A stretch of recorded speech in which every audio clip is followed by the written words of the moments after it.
Amigos de Reconquista, muy buenas tardes para todos los que nos están viendo aquí en los Estados Unidos, horario del centro del país, ya son las 12 del mediodía, hoy miércoles, ombligo de semana, y como es costumbre tenemos a nada más y nada menos que a Miguel Salinas, titular del Boletín de Información e Inteligencia Estratégica, con nosotros, aquí platicándonos sobre lo más relevante que sucede en México. Vaya, Miguel, que hemos tenido semanas muy activas de lo que está sucediendo en México y aquí en los Estados Unidos. Y bueno, como si no llenáramos, vienes tú a darnos lo más reciente de lo que está sucediendo allá en la República Mexicana. ¿Cómo estás, Miguel? Buenas tardes. Querido Luis y todos los amigos que hacen favor de vernos cada semana, con el gusto de aquí de ponernos en manos de Dios y tratar de serles útiles un rato para informarles de la situación de nuestro país, y como siempre un placer compartir contigo. Ahora que te veo así muy Miami Vice con tu camisa así muy me la regalaron, ¿no? Es que me así para irme a la pesca. Ni sé pescar. Oye, es que te la pusiste así, yo creo que por el caso no supiste de un náufrago que rescataron en México. Algo sí vi, algo en Nayarit, ¿no? Fue, la verdad no sé, creo que no fue. En Colima, no sé. Pues sí, en la parte del Pacífico, no recuerdo qué parte, es un barco atunero de la empresa Tuni que lo encontró a este señor con su perrita ahí navegando a la deriva, y bueno, pues tú traes una camisa así muy ad hoc, así por si te llegan a agarrar así de naufragio, pues que estés así preparado para la situación. De una vez. No, y es que aquí con el calor que está haciendo, no es por hacer promoción, pero son unas camisas que ayudan, que están más frescas, que te ventilan más, porque estamos teniendo calores de más de 42, 43 grados centígrados acá en los Estados Unidos ahorita. Entonces es muy importante pues estar hidratado y tener la ropa adecuada en estas temperaturas que sí son peligrosas, ¿eh? Entonces Claro. estamos ante una ola de calor muy fuerte que es típica aquí en Texas. No, pues acá estamos también, ya sabes, pasando calores no tan intensos, obviamente. Aquí en Guadalajara, cuando menos, yo creo que muy rara vez llegamos a 40 grados, a ser, pues, estamos normalmente en 38 hasta 39, ya no estamos ahogando, pero afortunadamente no. Y ahora ya con temporada de lluvias, pues, la temperatura ya se pone mucho más a gusto, ¿no? Qué bueno. Pues Miguel, antes de comenzar con el programa de voladita, danos una actualización cómo va el canal. Ya vi que te quitaron la suspensión, te levantaron el castigo. ¿Qué dieron en el canal? Y obviamente, ¿cómo van con los productos, Miguel? Bueno, pues del canal, efectivamente, por ahora estamos libres, ¿no? Ya nos levantaron el castigo. Aproveché de subir todos los videos que tenía pendientes ahí, los subí como los 3 de las últimas 3 semanas que no había podido subir. Los subí todos juntos y dije, pues de una vez, que los vean todos, ¿no? Y pues ahorita de material nuevo, lo que estamos subiendo realmente nada más, lo que estoy haciendo contigo cada semana. He estado saturado de actividades y los productos, bueno, gracias a Dios van bien, la gente los está recibiendo bastante bien. Estamos vamos a empezar a visitar ya a nivel de empresas y corporativos también para hacer la venta un poco más en grande por volúmenes. Así que bueno, pues también tenemos la opción, no solamente la gente que quiera comprar para su casa en lo individual, sino también ya ventas institucionales, ¿no? A negocios, hoteles y escuelas, etcétera. Entonces, bueno, pues estamos enfocados ahorita al 100, bueno, no al 100, pero casi al 100 en eso.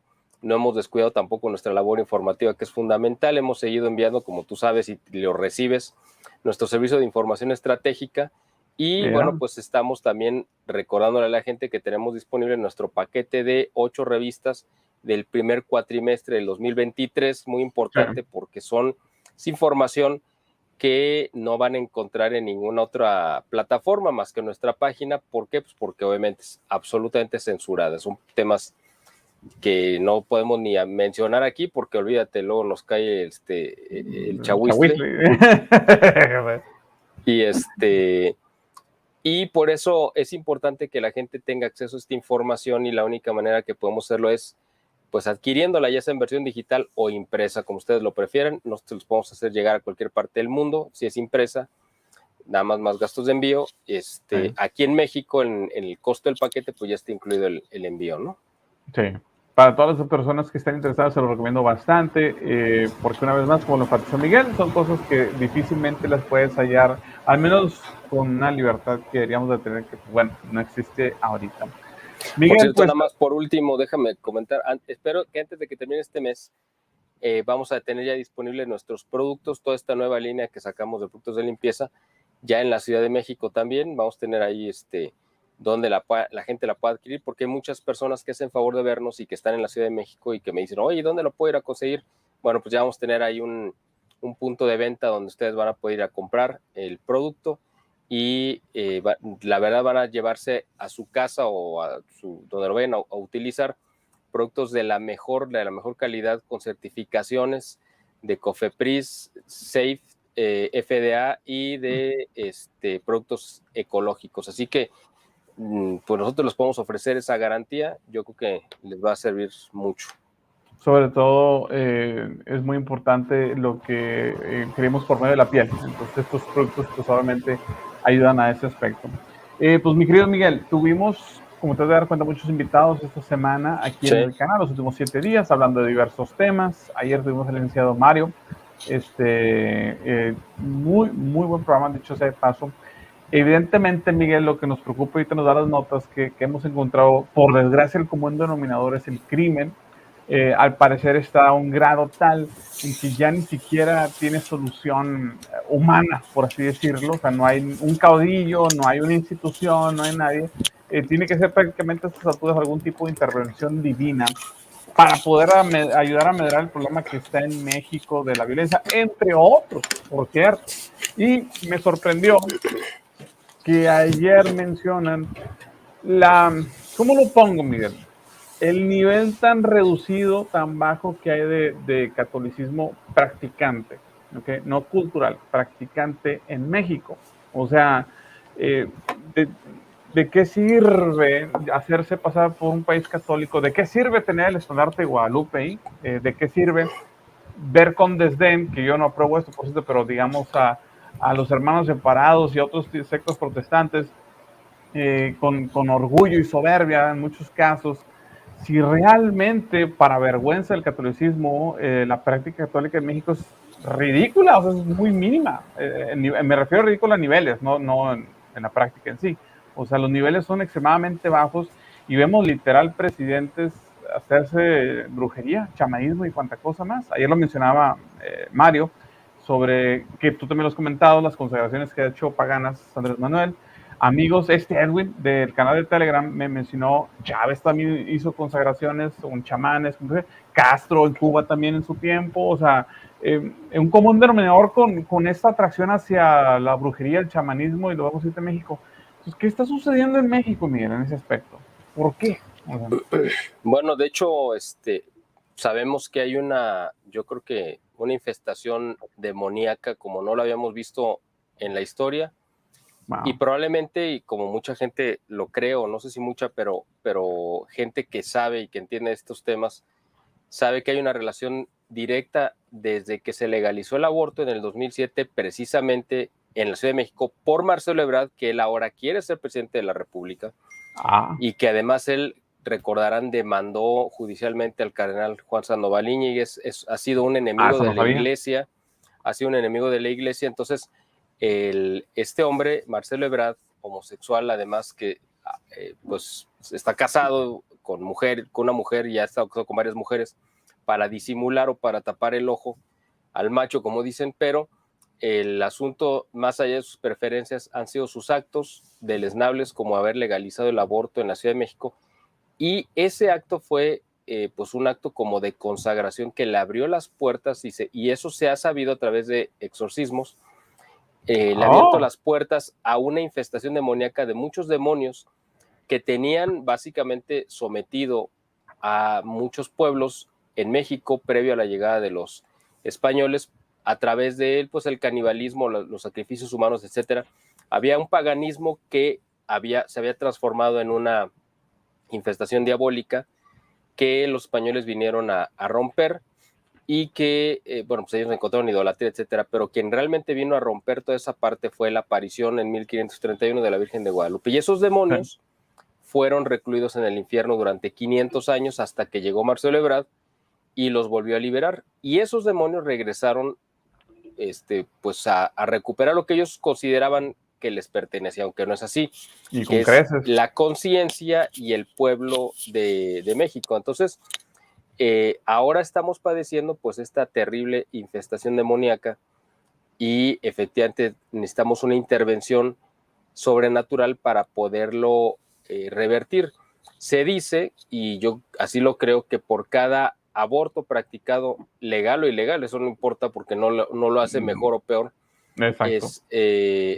Por cada aborto que se practica en México, se está asesinando de manera violenta a una persona, o sea, van a la par las cifras. Entonces, cuando encontramos, por ejemplo, ahora este recuento de descuartizamiento de personas, ¿no?, que se encuentran por todos lados, que nos parece horroroso como lo es, pues es exactamente la misma práctica que se ve en el aborto. Entonces, al final de cuentas, es como mostrarnos a la vista de quien no quiere ver el aborto, pues ahora lo estás viendo porque vas a encontrar cuerpos desmembrados tirados en la calle, que es exactamente como un aborto, y porque la gente no los quiere ver, pero ahí están, ¿no? Es por eso. No lo había pensado de esa manera, fíjate qué interesante paralelismo hiciste ahí. O sea, es difícil, es duro, es grotesco en muchos aspectos, pero de hecho, es un buen punto, no es una idea mía ni me voy a colgar el mérito del análisis. Esto, lo que estoy diciendo, lo estoy repitiendo, lo que han revelado precisamente los demonios obligados en exorcismos, y ellos han dicho esto precisamente, que cada desmembrado equivale a un aborto. ¡Wow! Eso lo han dicho ellos. De voladita, Ebrard, ¿qué se sabe de él? ¿Viene de familia católica? No, él parece que tiene antecedentes. Él es de familia judía, de parte de su mamá, me parece, o del papá, no. Es que tiene dos apellidos extranjeros. Es Ebrard Casaubon. Y uno de ellos es francés y viene de raíz judía. Aquí no vamos a decir si por ser judío es mejor o peor persona, simplemente estamos hablando de sus antecedentes familiares. Y fíjate que hablando de Marcelo Ebrard, uno de sus operadores políticos, para que vean cómo las cosas se van relacionando, es un diputado de Morena y es miembro activo y practicante del culto de la luz del mundo. Esta secta, cuyo pastor cabeza, que es Nazón, está preso en Los Ángeles, en California, y pues señalado por abuso infantil, violación y una serie de cosas que siempre han hecho. Eso ha sido la práctica desde su abuelo, su padre y ahora él, ¿no? O sea, los Nazón, que son los fundadores de la secta esta de la luz del mundo, equivalen a los dirigentes de Corea del Norte, es decir, el abuelo, el papá y el hijo, ¿no? Sí, como se me olvida el nombre. Se han heredado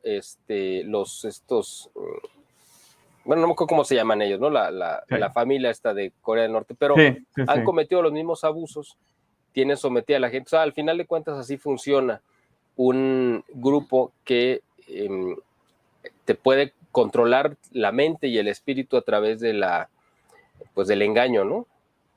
Ahora, con Ebrard, obviamente, pues tiene ahí herencias muy raras. Ayer Mario Gallardo mencionaba brevemente sobre las distinciones de diferentes logias masónicas, porque hay unas que no son, digamos, tan agresivas, por así decirlo, en contra de la iglesia, incluso hasta indiferentes, otras que sí son.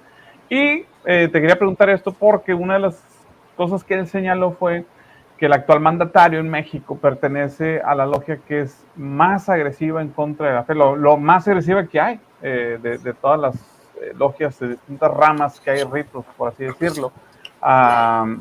No sé si tú sepas algo al respecto de eso, porque se llama la atención ese arraigo antife, ya ni siquiera anticatólico, ya completamente en contra de todo lo que sea de Dios, vamos a ponerlo así. Yo la verdad no sé a qué logia pertenezca López Obrador, porque yo he escuchado varias versiones. Unos dicen que pertenece a la logia del Valle de México, que es se supone que la más influyente, ¿no? La más poderosa. Sí. Hay otros que dicen que pertenece bueno, en fin, yo no sé realmente a cuál logia pertenezca. Yo me imagino que se ha de haber reclutado a la masonería en Tabasco, me imagino, y seguramente ingresó a otra o a otras logias después, pero yo me imagino que sí ha de ser parte de la logia del Valle de México, que es probablemente la más agresiva, como tú dices, También está la logia de Atlacomulco, ¿no? La que domina el grupo del Estado de México, que probablemente sea un poco más moderada, ¿no? Porque saben, es como de la masonería rancia, pero que saben, pues sí, o sea, rancia me refiero no solamente a que es una cosa echada a perder, sino que tiene más tiempo, más arraigo, ¿no? Más antigüedad. Pero además, ellos pues saben negociar, han convivido con la iglesia, se han tolerado durante mucho tiempo, ha habido gente pues muy radical ahí, obviamente, pero ha sido pues la logia que ha gobernado a través del PRI durante el siglo XX, entonces algunos miembros fueron como Plutarco y las Calles y otros locos, ¿no? Cárdenas, etcétera, pero hay otros más moderados que saben pues que es mejor llevar la fiesta en paz. Bueno, López Obrador pertenece a una parte, pues sí, efectivamente a una de las logias más radicales, más jacobinas, o sea, más anticatólicas, que sería la de la logia del Valle de México, probablemente. Entonces, yo creo, porque su juarismo exaltado y todas estas locuras que ha hecho, incluso este uso que ha hecho de figuras religiosas, como tú recordarás, como cuando sacó su detente, ¿no? Que es esta figura, este objeto religioso venerado por el catolicismo que se utiliza precisamente como un pequeño exorcismo, un escapulario, y se llama detente precisamente porque es un detente al demonio. Bueno, cuando él lo usó como algo de burla, como un amuleto, y ha utilizado objetos de veneración católica como amuletos, es una manera de burlarse y de denigrarlos. No sé si recuerdas que Claudia Sheinbaum, que es judía, renegada, pero judía, se puso un vestido, no sé si lo recordás, tendrás la imagen, en la falda traía estampada la imagen de la Virgen de Guadalupe. Bueno, lo hizo para un acto de campaña hace tiempo, y los judíos, como Carlos Alarraqui y toda la órbita que gira en torno a él, que tienen este canal que se llama Atypical, y ahí hay muchos judíos que son judíos, pero contrarios a Sheinbaum, que también es judía, es decir, es un pleito, como yo le digo, es un pleito de sinagoga. Señalaron a Sheinbaum criticando, decir, ella no es católica, no se vayan a ir con la finta, no vayan a creer que ella es católica, y estaban indignados de que utilizara la imagen de la Virgen de Guadalupe, no porque ellos la respeten ni les resulte de agrado, simplemente pues porque saben que está utilizando de manera, es como si cualquiera se colgara la estrella de David, por ejemplo, un católico que no es judío y no tiene por qué serlo, y se cuelga la estrella de David para ganar la simpatía de los judíos, por ejemplo, ¿no? O sea, así. Como un político americano. Así es, o que se pongan solideo, ¿no? Sí, sí. Que eso es muy común. Aunque no lo creas, me tocó conocer a una persona, evidentemente no estaba bien informado en la fe, donde es desde la rama protestante, porque incluso obviamente pues los protestantes no es un grupo homogéneo, para la gente que a lo mejor no conoce, o sea, hay diversas corrientes, unas de hecho incluso más católicos que católicos en sus prácticas y todo, no, sí. Y otros sí más radicales. Entonces, para lo que voy es esto, una persona que clásico, no por desviar del tema, Miguel, era de que no imágenes, son iconoclastas para acabar pronto, muchas de las sectas evangélicas, no todas, evidentemente. Traía un collar, la estrella de David, pero jamás iba a poner un crucifijo, mucho menos una estampa de la Virgen o algún escapulario, porque eso ya serían imágenes que ya está, aquí no aplica, así como que pues, no concordaba. Es producto obviamente del adoctrinamiento que se les ha dado, o mal información que se les ha dado, y pues bueno, eso es lo que conocen. Obviamente pues uno no busca peleas ahí innecesarias, pero sí me llama la atención eso.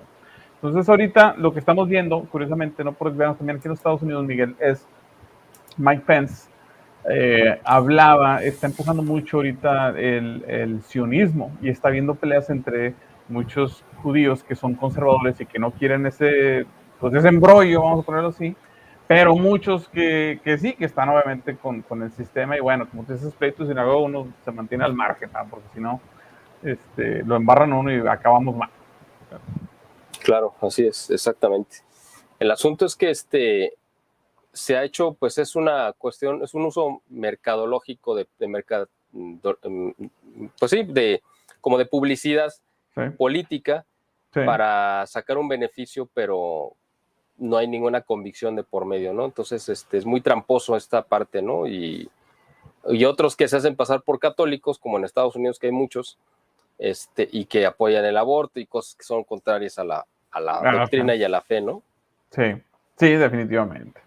Pero bueno, pues ¿qué pasó en hablando México? hablando de Sheinbaum y hablando de todo este culto y todo esto, es importante decirte que la semana pasada, de gira en Veracruz, precisamente porque tú mencionaste hace rato uno de los actos de consagración de López Obrador que hizo previo a su campaña, bueno, que hizo desde que estaba como jefe de gobierno, luego los volvió a hacer ya como candidato en el 2006 y los ha ido repitiendo, y los más graves los hizo ya como jefe del Estado mexicano, cuando se consagró en diferentes ceremonias chamánicas, ya como presidente. Bueno, ahora quien lo hizo, pues fue Claudia Sheinbaum, fue a Veracruz, a Catemaco. Explícanos primero qué es Catemaco a la gente que no sabe. Bueno, Catemaco es un municipio, es un municipio como común y corriente, bueno, aparentemente en Veracruz.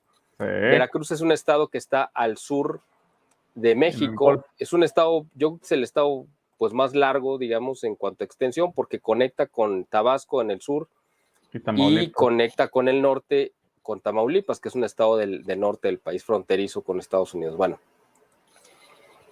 en Veracruz, pues siempre ha habido mucha influencia de creencias, vamos a llamarlo como de brujería y de santería. ¿Por qué? Por la influencia cubana y africana. Recuerden que muchos de de la gente que llegaba a México, que venía de América o de África, llegaba por Veracruz, era el puerto de entrada a México, y Cuba pues también tiene esa cercanía, digamos, con el puerto, de donde venía toda la santería. Entonces llegó a Veracruz vía Cuba y el Caribe y se asentó ahí en Veracruz.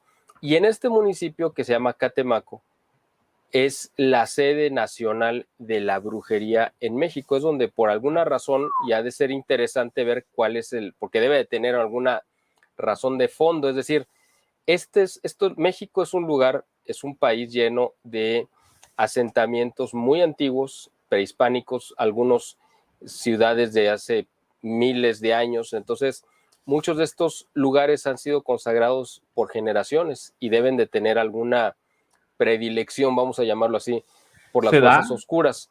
Entonces, me imagino que uno de estos lugares es Catemaco y es la sede donde se encuentra la mayor cantidad de brujos y chamanes y brujas, obviamente, a nivel nacional. Entonces, es muy común que la gente vaya, obviamente movidos por la ignorancia, a este municipio de Catemaco a hacerse limpias, supuestamente. O sea, y las limpias es una consagración al maligno. Sí, pero que es apenas te dice, porque mucha gente que nos ve, incluso en los Estados Unidos, no tiene idea o practica eso o tiene conocidos, o gente fuera del contexto mexicano no entiende lo que estamos hablando.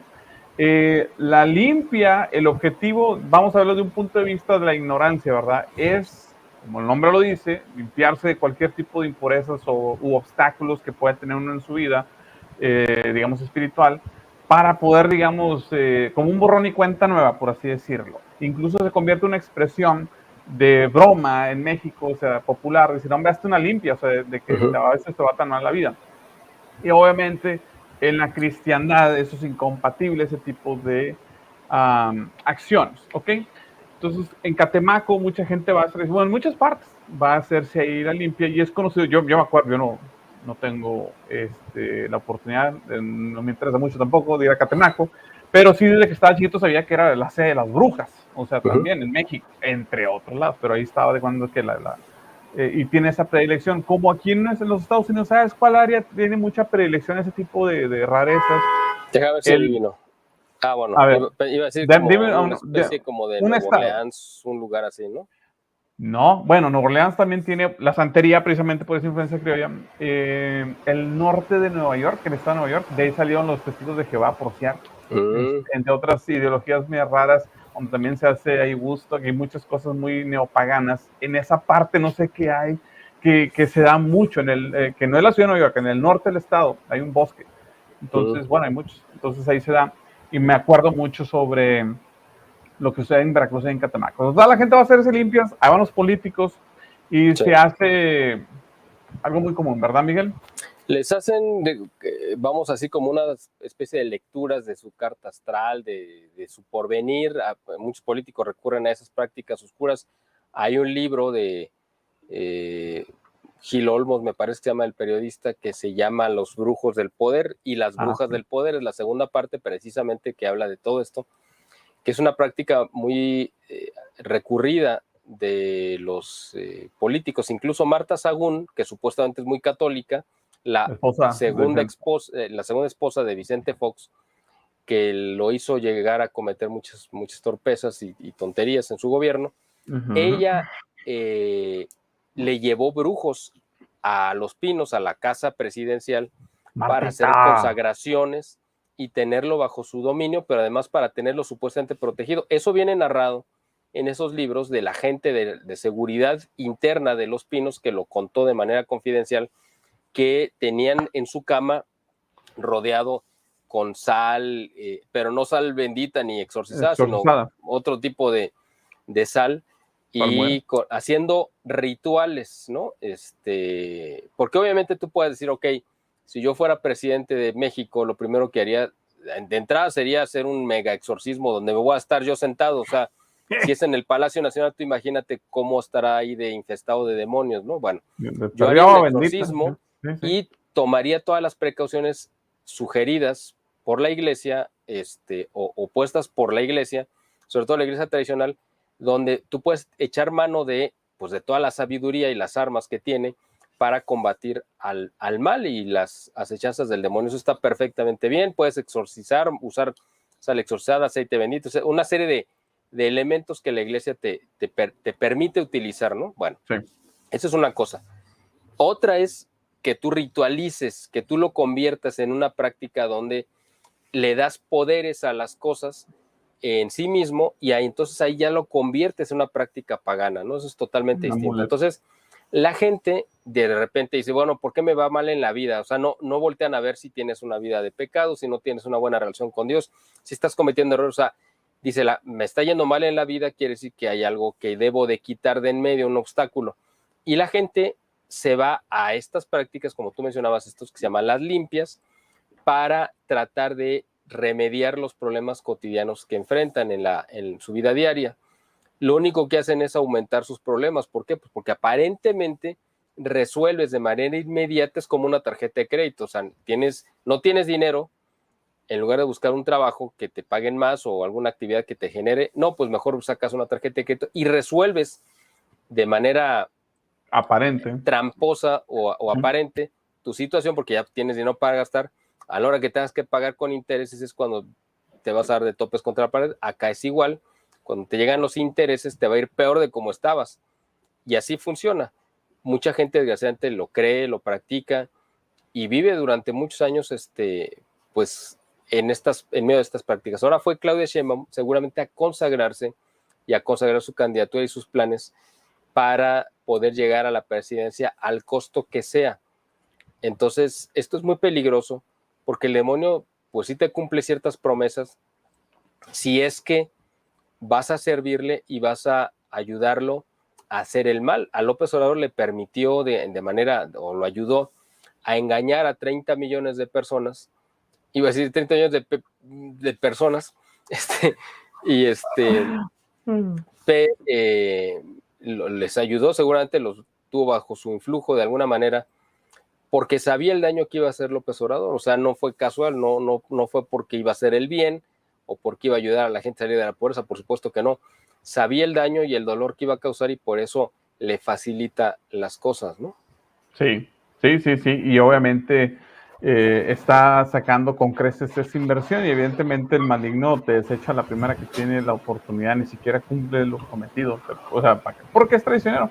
Lo hablaba de hecho con un amigo, Agustín Blasco, que es teólogo allá en España, ahora en la mañana, decía, todo lo bueno es honesto, o sea, lo que viene de Dios no busca engañar, siempre es honesto, es transparente, es bueno, es bello, y es cierto, e incluso le puedes agregar una relación con pareja, o sea, una relación que refleja el amor de Dios es transparente. Tú eres honesto con tu esposa, o sea, no hay engaños, no hay seducción, no hay trampas, por así decirlo.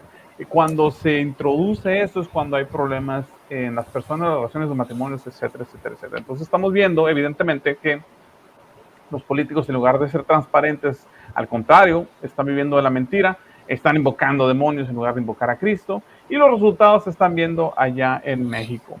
Mencionaban, por cierto, ayer, Miguel, candidatos posibles. Todos las personas que he tenido han concordado prácticamente, y vaya que son de distintos espectros, en ciertos candidatos que no, pues simplemente no están dando el kilo para hacer la oposición a Andrés Manuel. Otro común denominador que encontré es Xochitl, que prácticamente dicen que de los males es el menos peor y no quiere decir que sea una persona buena, un candidato, mejor dicho, una candidata buena a la presidencia. Pero a estas alturas todos están diciendo cualquiera menos Morena, o sea, cualquiera, porque se juega el bienestar de México. Hablando con amigos de Venezuela, me decían, aparenta Andrés Manuel ser torpe y tonto, pero realmente no lo es, porque estamos viendo lo que sucedió exactamente paso tras paso en Venezuela.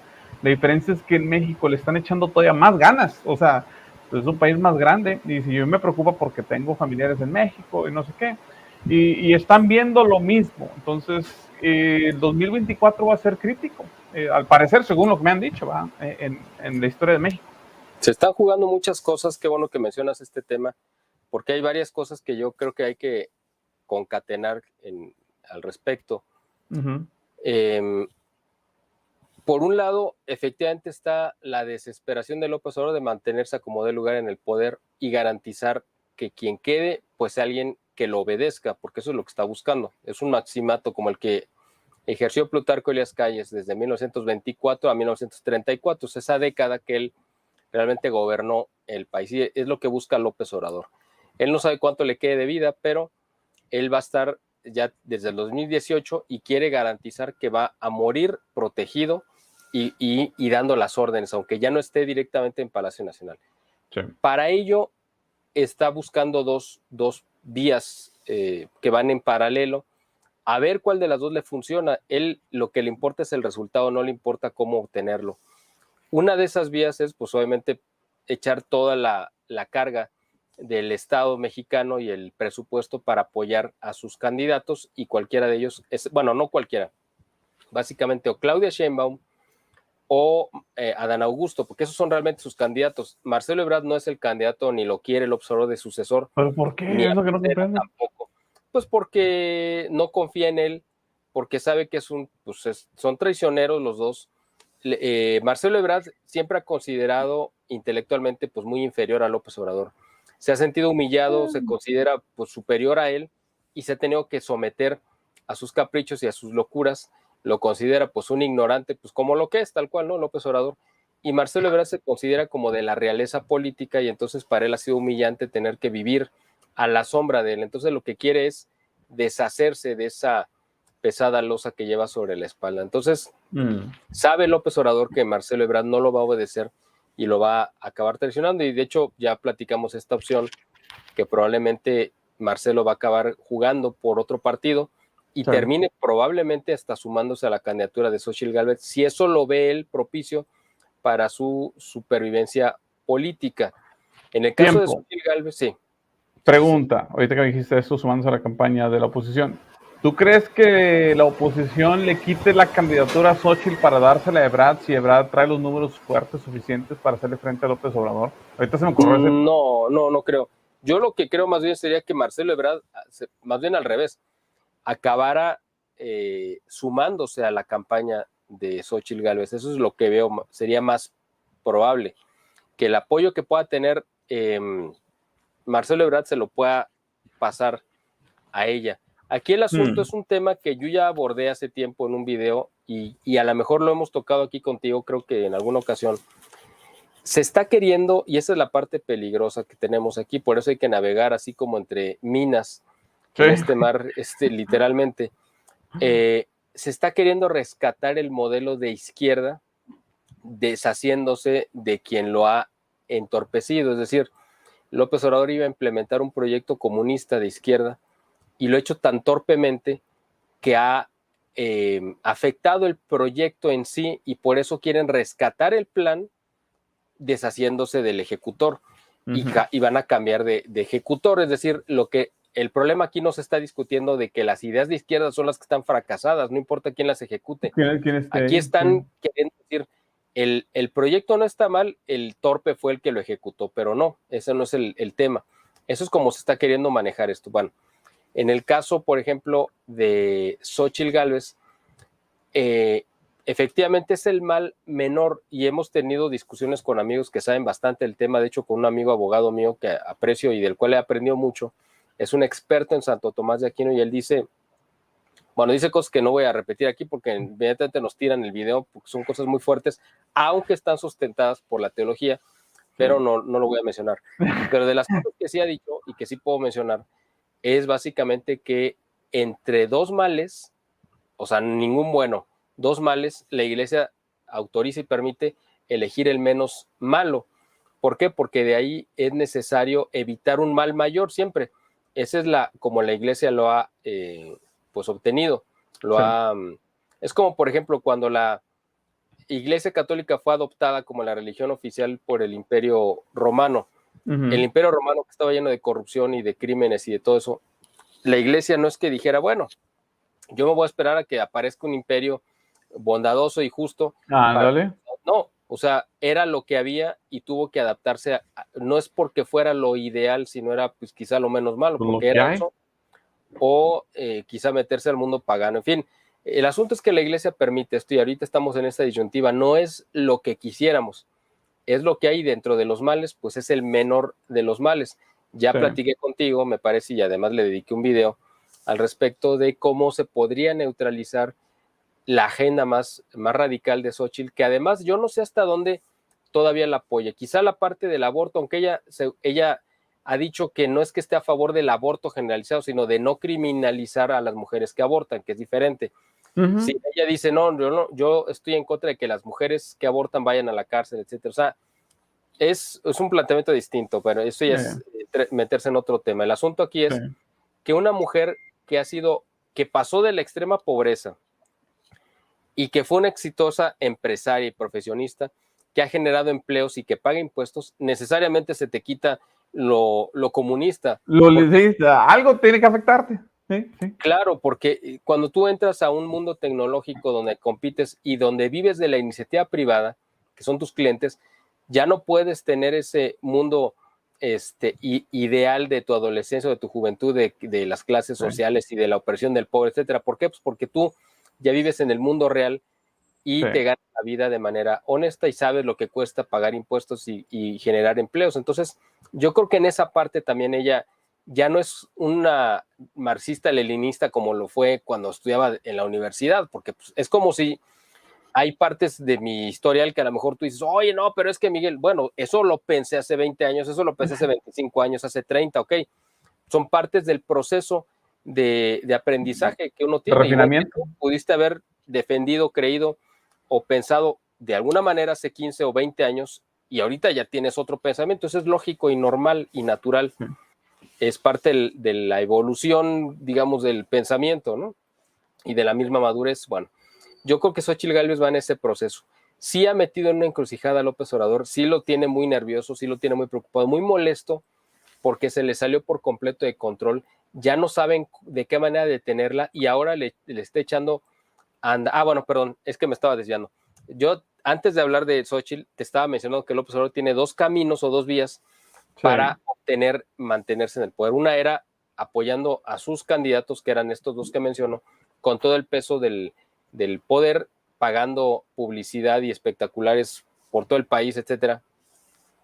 Y la otra es generando una situación de inestabilidad social a través del narcoterrorismo, es decir, crear una situación de ingobernabilidad a tal punto que si él ve que lleva las de perder en una contienda electoral normal, va a incendiar el país para evitar que haya una elección. Es decir, él está también apostándole a ese escenario. Por eso estamos viendo un incremento en los ataques narcoterroristas de los cárteles, como yo te mencionaba hace una semana. Por ejemplo, este ataque que hubo con minas en Tlajomulco, que la gente, bueno, pues la Guardia Nacional entró supuestamente porque les avisaron que había una narcofosa y al momento que iban llegando, pues explotó por debajo del suelo y mataron a varios. Otro fue el ataque con drones y todo lo que hemos ido viendo de cómo se ha incrementado la violencia salvaje y ataques terroristas de los grupos de narcotráfico. Esto es parte de la estrategia de López Obrador de generar un clima de enrarecimiento a tal punto que él pueda decir no hay condiciones para llevar a cabo una elección y por lo tanto pues voy a prolongarme hasta que haya condiciones y eso va a pasar hasta... Pero a ver, parece ser entonces que estos son ensayos casi del plan B. Y la otra Yo creo que es una muestra de lo que viene, es decir, vean lo que les espera si no aceptan mis condiciones, ¿no? Pero ahora, desde un punto de vista institucional, o sea, legalmente, ¿puede Andrés Manuel o el presidente en turno posponer elecciones en México si las condiciones no están propensas, por decir, independientemente de si es justo o no, pero legalmente es válido en México? ¿Hay una cláusula, no sabes? Me parece que sí hay como ciertas cláusulas en la Constitución que hablan, pero sería en caso de una guerra, es decir, donde haya un conflicto, no por una situación quizá de inestabilidad política interna. Ahora, no importa si legalmente te lo permite la Constitución o las instituciones, López Obrador se mueve por fuera de la ley. Ese es el problema. O sea, ¿qué importa si la ley te lo permite o te lo prohíbe? Si de todos modos él va a hacer lo que se le pegue la gana, como lo está haciendo ahorita. Entonces, esas son las dos vías que él está utilizando. Una es violentamente meter mano en el proceso electoral para que gane sus candidatos y la otra es generar una situación de estallido social donde el narcotráfico domine y gobierne por completo el país aparentemente e impida que haya unas condiciones naturales normales para llevar a cabo una elección. Ahora, en este contexto está Xóchitl Gálvez, que es una candidata que surgió aparentemente de la nada y que López Obrador se ha encargado, pues ahora dicen que él es el jefe de campaña de Xóchitl Gálvez porque es el que más promoción le da y el que más ha subido sus bonos, la ha atacado de tal manera. Ella, si uno revisa su historia, pues sí es una mujer exitosa en cuanto a su trayectoria profesional y empresarial. Pues se supone que viene de una familia que vivió muy pobre, con limitaciones y vivió y sufrió maltrato infantil y su papá era alcohólico, golpeaba a la esposa, en fin, pasó una situación muy complicada y ella se abrió camino y se convirtió en una mujer exitosa. Pues ahora López Obrador la ha criticado por eso, porque él dice que no puede ser cierto que haya alguien que salga de la pobreza y se convierte en un empresario exitoso. Claro, como él está acostumbrado al hacerse de recursos mediante la delincuencia, la extorsión, pues claro, él no concibe que alguien pueda hacerlo de manera honrada.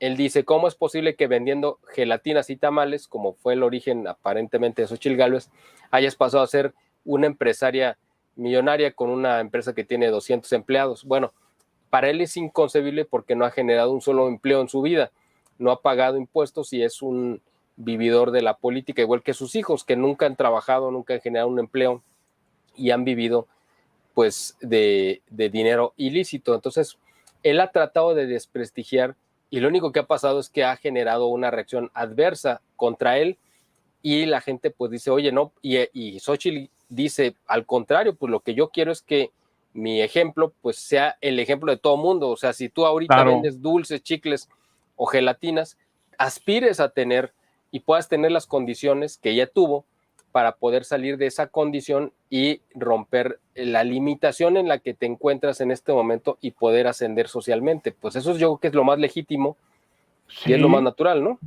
No, y me sorprende Andrés Manuel porque lo poco que investigué el papá de Andrés Manuel, en paz descanse, era comerciante, o sea, estaba acostumbrado al dinero, al comercio, o sea, a trabajar y le salió político, o sea, no entiendo, o sea, ¿cuál es el Es que pleito? como salió muy malo para la escuela, eso también lo sabes, fue un muy mal estudiante, pues encontró una forma de ganarse el dinero, la vida, pues de manera más fácil y regalada como grillo político, ¿no? Y fíjate, por ahí me encontré un comentario, ¿no? Que en el 96 Xóchitl Gálvez estaba abriendo una empresa, bueno, no abriendo, pero ya tenía una empresa de alta tecnología, abriéndose paso en una empresa familiar en ese momento, y al mismo tiempo López Obrador en el 96 estaba quemando pozos petroleros y tomando instalaciones de Pemex. O sea, imagínate para que veas. El contraste. Así es, exactamente. Entonces, este ataque totalmente enloquecido de López Obrador contra Xóchitl Gálvez, lo único que muestra es quizás su frustración, su desesperación, porque ve probablemente que ella tiene el respaldo de Estados Unidos, que es lo que yo creo que está pasando, y él ve que sí su plan y su proyecto está tambaleándose, está en el aire y se puede venir abajo si no la logra detener. Y pues la situación está, la verdad, pues muy explosiva, porque no sabemos qué pueda suceder de aquí al 2024. Falta mucho tiempo, falta un año exactamente, y en un año pueden pasar muchas cosas. Bastantes, vea cómo cambian las, nomás contrastando el año que entró Biden aquí a la presidencia, fíjate, en un año cómo cambió. Ahora imagínate Ahora, allá en México. Hay otro factor que parece totalmente distinto, pero yo no sé realmente, ahorita vamos a buscar estas conexiones. La gente va a pensar que voy a cambiar de tema, pero ahorita van a ver por qué lo estoy mencionando. Es sobre la película esta The Sound of Freedom. Exactamente. Yo no la he visto, bueno, porque aquí en México no se ha proyectado todavía, pero aparentemente creo que en agosto ya va a estar en salas de cine. Ha generado una gran polémica, como ya sabemos, porque se supone, por las reseñas que yo he leído, denuncia y desenmascara toda esta red de secuestros y abusos que hay con niños en todo el mundo, que tiene como su sede, ¿no? Digamos, como sus cabezas a muchos de los personajes dentro de la política y del mundo de la farándula y de los empresarios a nivel mundial, y muchos de ellos tienen su sede o radican o están en Estados Unidos principalmente. Este es un golpe aparentemente que ha sacudido la estructura política y empresarial y de muchos intereses oscuros a nivel mundial. Eso es lo que aparentemente se dice. Cada Hollywood está en huelga, ¿no? Para que te des una idea. Cada día han subido o se han sumado más artistas a nivel mundial en apoyo a esta película, ¿no? Artistas, cantantes, etcétera. Hay varios factores aquí que considerar. Bueno, el mismo presidente, le digo presidente porque así le dicen ustedes en Estados Unidos, Trump. Acá en México les decimos expresidentes, pero en Estados Unidos les dicen presidentes. Bueno, el presidente Trump iba a proyectarla, me parece, como en uno de sus actos de campaña, iba a estar acompañado de Mel Gibson. Bueno, el productor de esta película es Eduardo Verástegui, de este actor mexicano del cual hemos hablado ya muchas veces, y detrás del cual están los intereses de Carlos Slim. Yo me imagino, esa es mi especulación, que obviamente no creo que se haya financiado con dinero de Verástegui, porque no creo que tuviera para hacerlo, no sé, me imagino. Yo creo que esta película fue financiada precisamente por la familia Slim. ¿Con qué intereses? Bueno, ahí podemos empezar a barajear varias opciones. Sabían que esto iba a generar un golpe tremendo en muchas de las esferas de la política norteamericana. Iba a beneficiar a los intereses de Trump, obviamente, porque él está sacando raja política por ahí. Iba a crear un terremoto mundial a muchas estructuras de poder a las cuales en teoría pertenece Slim, pero sin embargo yo creo que él no entró a practicar ese tipo de abusos, y por eso me imagino que estaba interesado en denunciar a sus contrarios, aunque algunos de ellos puedan ser sus aliados. O sea, aquí hay un entramado que no está a la vista, pero que uno tiene que ir deduciendo, porque no vas a encontrar, cuando menos va a ser muy difícil que podamos encontrar estas pruebas que nos lleven a una conclusión material, donde te puedo decir, mira, aquí están los documentos que lo avalan, estamos haciendo un ejercicio especulativo. Yo me imagino que hay una carambola ahí que se está barajeando, digamos, bueno, estamos hablando de dos cosas diferentes, ¿no? Una carambola son de billar, y barajeando, pues son de cartas, pero me refiero a que se está jugando en este tablero varias opciones y yo me imagino que tenemos que ir amarrando por ahí cómo están jugando las cosas. Ahora, hemos hablado de que si Verástegui candidato o no candidato, él con esta película solamente ha causado mucho más revuelo y ha tenido un impacto mucho más grande a nivel mundial, haciendo un bien a la humanidad que si fuera presidente de México, realmente. Sí, de hecho, más siendo presidente se me hace que no ayudaría siquiera. Así es, porque podría quedar sometido a una agenda. En cambio, por ahora, parece que está del lado correcto y ha causado pues un gran beneficio para mostrar o hacer visibilizar un problema que no es nuevo, obviamente, y en el que estuvo involucrado gente como Epstein y otros dentro de este escándalo, que ya sabemos, una esposa de un expresidente de Estados Unidos que estaba metida hasta el cuello en esos escándalos, y ahora lo están visibilizando, y eso yo creo que es mucho más valioso y es mucho más importante que Verástegui se enfoque y se quede en eso, haciendo esa labor que es muy, muy importante, a que busque una candidatura en la cual puede perder el prestigio que tenga, sea poco o mucho, porque va a acabar siendo una marioneta, que ahorita lo es, pero cuando menos ahorita ha sido una marioneta que ha jugado pues un buen papel. Cuando menos en esta película que él produce, o aparentemente él produce, ¿no? No sabemos con qué dinero, pero lo importante es que se hizo. Ahí está su nombre, sí. Sí, o sea, así que yo me imagino que no fue casual. Yo creo que los intereses de Slim están detrás, y si están detrás es porque él buscaba alguna reacción o quitarse algunos enemigos en medio, me imagino, porque estas personas no hacen las cosas simplemente como una ocurrencia. Nosotros podemos tener ocurrencias de que de repente vas a ir al súper y se te cruza una heladería y vas y la compras. Esa es una ocurrencia. Eso, pero esta gente no hace ese tipo de cosas. O sea, todo lo planean muy bien, y cada acto, sobre todo cuando va a tener una repercusión de ese tamaño, la miden y saben exactamente qué es lo que están haciendo. Saben que esto, yo creo, es benéfico para la campaña de Trump, evidentemente. ¿Por qué? Pues porque los enemigos de Trump son los que están evidenciados en este tipo de películas, ¿no? Pero aquí la pregunta que yo tengo es, ¿en qué le beneficia a los Slim estar en las buenas gracias de Trump y el electorado de Trump, si realmente son conservadores sociales y económicos? O sea, tiene una ideología completamente diferente a la que Slim está rodeado en México, porque una cosa es México, otra cosa son los Estados Unidos. Entonces, ¿en qué le beneficia a Slim? Bueno, pues simplemente porque está quedando bien, porque yo creo que Slim sabe que Trump el cambio seguramente no va a ser presidente nuevamente, yo creo, pero va a tener o tiene un gran poder y va a tener una gran influencia incluso en el Congreso, porque muchos de los legisladores republicanos que van a llegar probablemente van a ser gente de Trump, y sabe Slim que muchos de sus intereses que tiene que negociar con Estados Unidos tienen que pasar seguramente por el Congreso. Entonces está quedando bien, es una manera de asegurar sus intereses, o sea, no es otra cosa. En una de esas él dice, bueno, ¿y qué tal que si llega a quedar? Pues yo ya quedé bien con él.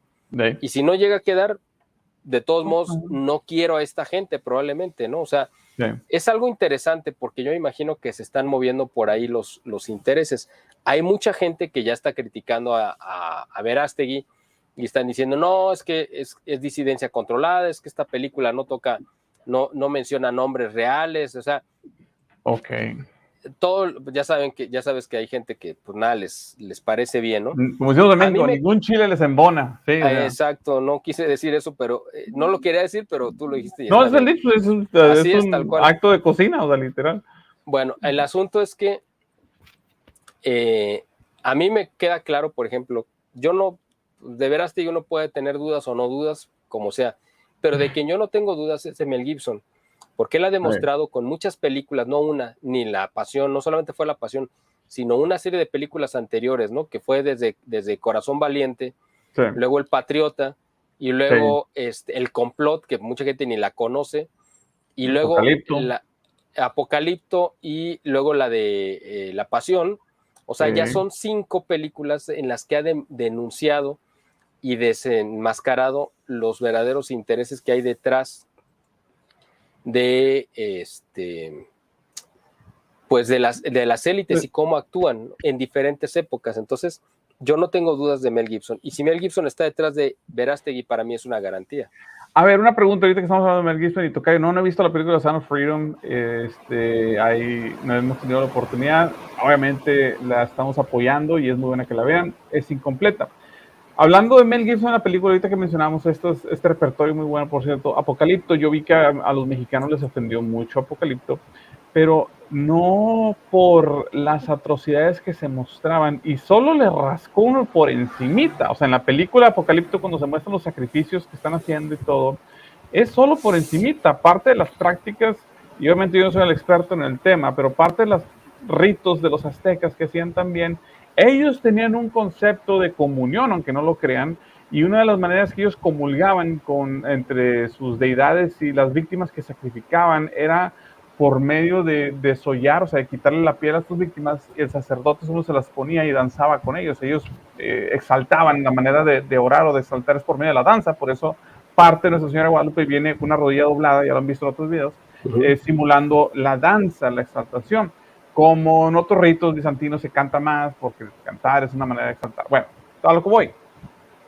En México se ofendieron no porque se mostró lo grotesco que eran estos sacrificios en las pirámides y que sometían los aztecas, sino porque se pone en imagen de México indígena. La de Apocalipto no habla de los aztecas, bueno, los aztecas, de los mayas. De los mayas, sí, perdón. Pero, o sea, de la imagen de los indios, les molestó la imagen indígena, no los sacrificios, eso es a lo que voy. O sea, ¿por qué, Miguel? O sea, no comprendo eso. Bueno, acuérdate que en México hemos vivido con una historia rosa que nos ha mostrado que los indígenas todos eran nobles, buenos, pacíficos, que los españoles eran los violentos, los violadores, los abusadores. Nos han mostrado que pues que todos nuestros héroes, ¿no? Hidalgo y todos los que tú quieras, han sido pues gente muy noble, muy buena. Juárez, no se diga, un gran patriota. Y por el contrario, pues tenemos los grandes villanos de la historia, ¿no? Iturbide, Porfirio Díaz, todos los que tú quieras. Cortés, por supuesto, el peor de todos, yo creo. Entonces, hemos crecido con una historia totalmente falsificada. La realidad es que, así como tú en un principio de este programa estabas mencionando la situación de la fe en México y que tenemos muy poca seriedad espiritual. ¿Por qué? Pues porque no tenemos una formación real católica, la gente no conoce su religión, por lo tanto no le puedes pedir se le puede pedir, pero no la va a tener una coherencia de su vida con lo que dice la fe. ¿Por qué? Pues porque no conoce lo que dice la fe, por lo tanto no tiene una coherencia. Sí. Eso mismo pasa con la formación histórica en nuestro país, o de educación en general, pero la histórica en particular, donde hemos crecido en base a mitos que no son reales y hemos vivido en la infancia intelectual, casi toda la población, y así vivimos en la infancia espiritual también, o sea, en la ignorancia por completo. Entonces, y cuando digo la infancia no me refiero a la pureza y a la bondad, sino me refiero a que el desconocimiento de la mayoría de las cosas, ¿no? Sí, entonces, falta de maduración. Exactamente. Entonces, así como tenemos una gran carencia en formación espiritual y religiosa, también tenemos la misma carencia histórica. Por eso la gente reaccionó muy mal a esta película, porque le mostraron cosas reales que la gente no conoce, no sabe, y que le ofendieron simplemente pues porque no eran los mitos que venían en los libros. Y obviamente hace ver a un México subdesarrollado, que en muchos aspectos lo es, evidentemente. O sea, no estamos hablando de que México, por desgracia, no es país de primer mundo y todo, pero ofendió. A lo que voy es que me llama la atención que les ofendió más el indigenismo, que curiosamente tanto pregonan, y no tanto el salvajismo que las prácticas indígenas conllevan. Eso es algo, pues, bueno, ni hablar. Fue de las pocas cosas que volteó, por cierto, giró atención a estas prácticas paganas, obviamente. Aquí, una vez más, es una tristeza, porque en México era algo que se explora, así como la historia cristera, entre otras cosas, y realmente repercute más acá en los Estados Unidos. Los americanos están encantados en aprender ese tipo de cosas y saber historia. Me canso de repetir esto, Miguel. Hay más, además, ayer estuve platicando con un sacerdote anglicano que va al Camino de Santiago varias veces, ya varios años, conoce España mejor que incluso se me hace que muchos españoles, le encanta toda la historia de la Iglesia Católica en España, etcétera, etcétera, y la contribución que tuvo la madre patria en el Nuevo Mundo. Y ya quisiera ver eso en México, la mitad, hombre, de la pasión que él tenía, o que tiene, mejor dicho, sobre esto, en México o en algún otro lugar del mundo hispano, pero bueno, es la situación en la que nos encontramos. Qué curioso, ¿no? Que siendo anglicano y americano además, ¿no? Me imagino.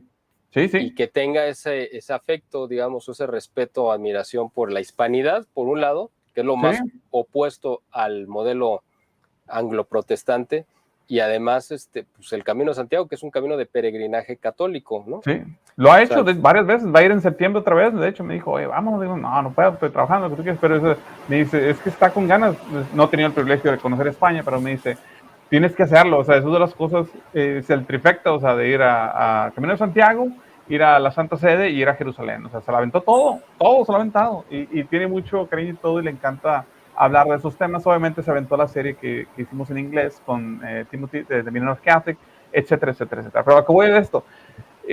¿Por qué en México no florece eso? O sea, al final de cuentas, ¿por qué no hay demanda de conocer sus raíces, su verdadera historia? Y cada esfuerzo que se hace, pues queda mermado, Miguel, no sé por qué.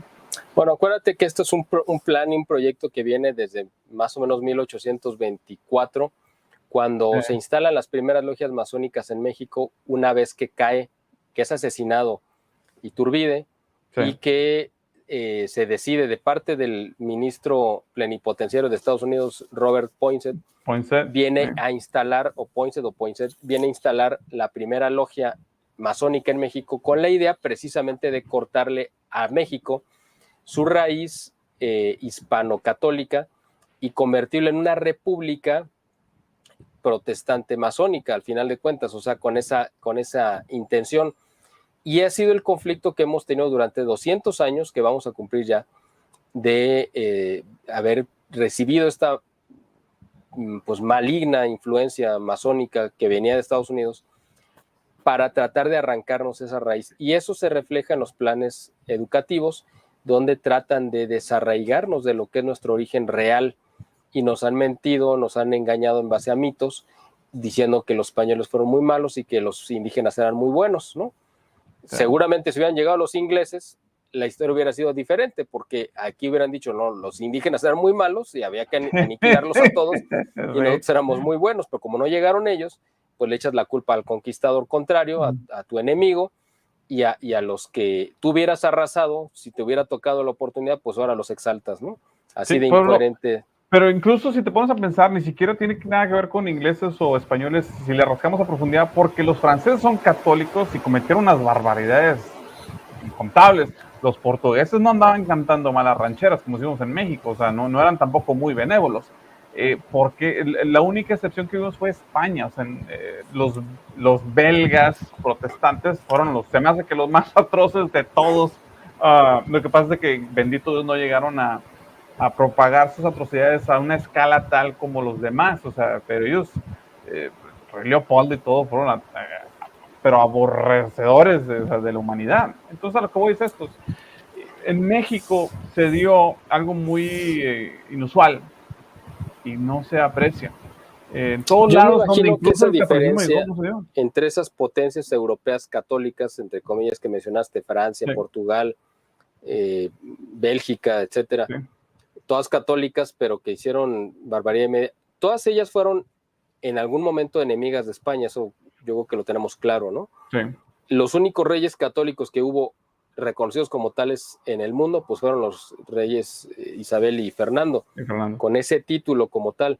Es decir, España sí tiene, a diferencia de sus vecinos, Francia, pues la verdad es que siempre ha sido, pues fue la cuna de lo peor de la humanidad, que es la Revolución Francesa, el iluminismo, y España ha sido probablemente la cuna de lo mejor que ha habido a nivel de la humanidad, que es el hispanismo, que no se logró concretar al final de cuentas, no logró triunfar porque se impuso el modelo anglo-protestante judío, literalmente, porque esas son las tres facetas, ¿no?, que tiene este modelo que se impuso sobre el mundo, conquistando Estados Unidos.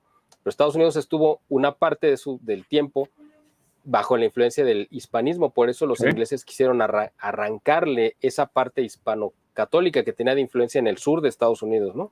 Y ha marcado una diferencia en las culturas, curiosamente, con los demás excolonias inglesas, como Canadá, Australia, incluso Nueva Zelanda. O sea, no ha sido meramente influencia inglesa, aunque ha permeado la cultura primordialmente, pero sí tiene mucha influencia hispana, que es lo que actualmente el americano está descubriendo.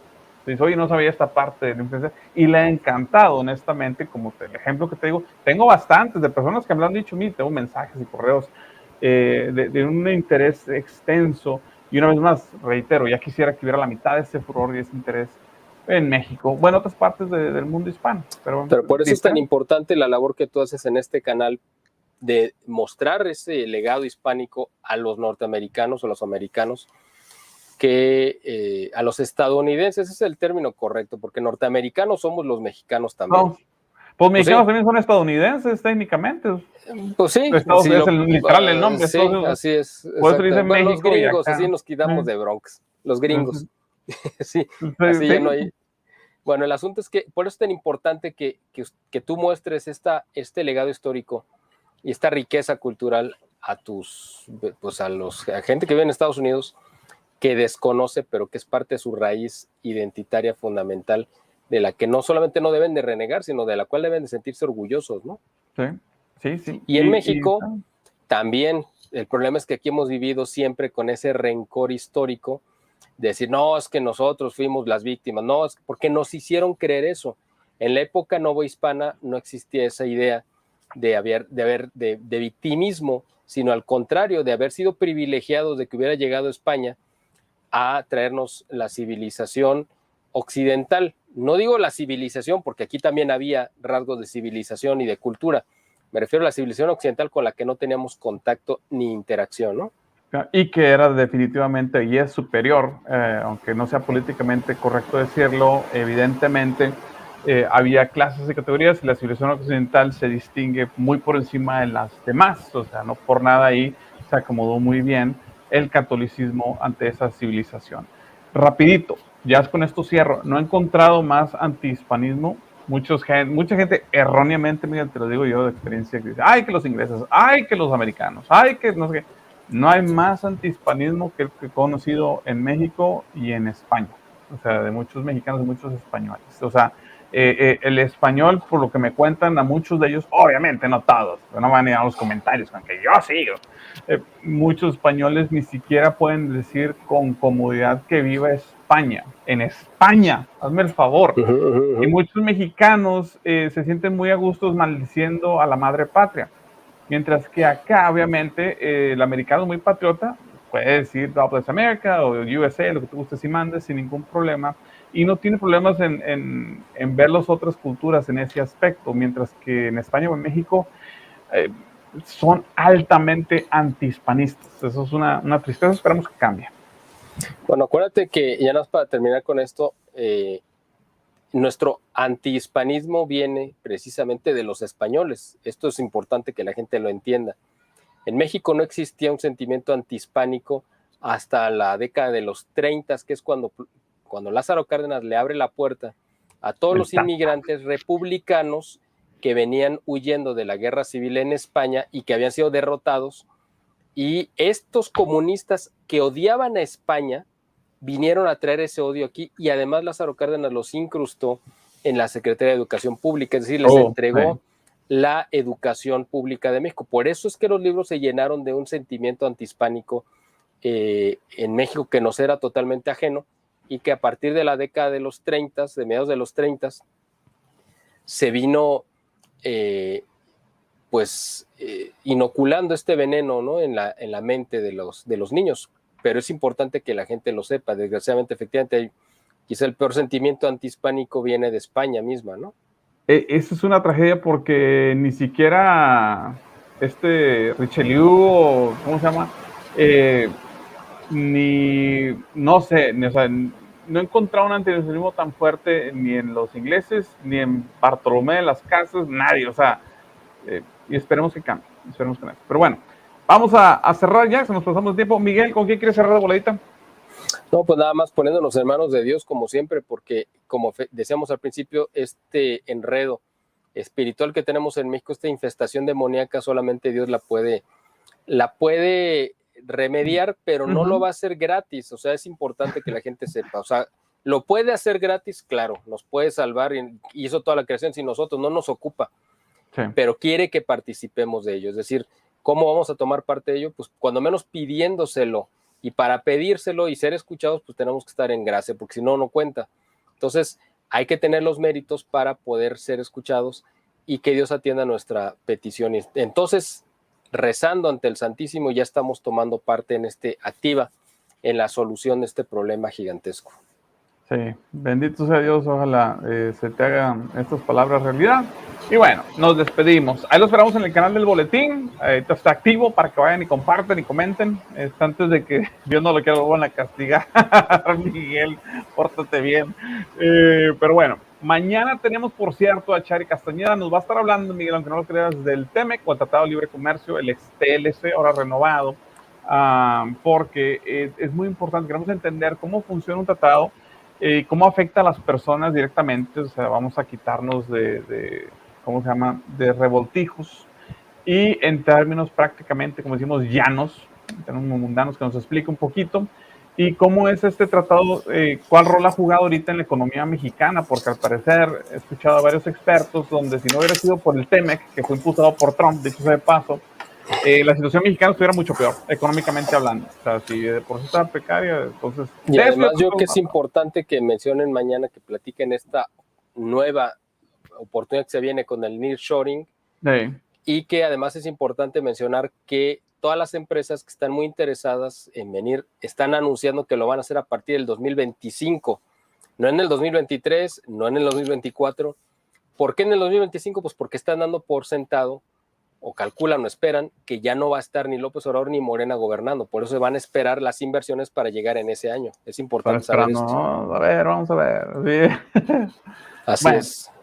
Gracias, Miguel, un abrazo, y a todos ustedes les deseamos que tengan una excelente tarde. Gracias a todos los del boletín, les mando un abrazote también, aunque se porten mal ahí tus seguidores, no le haces, se les quiere mucho aquí en Reconquista también, y obviamente manténganlos sus plegarias. A nombre de Miguel, se despide un servidor, deseándoles que tengan Cristo Rey. Que viva Cristo Rey.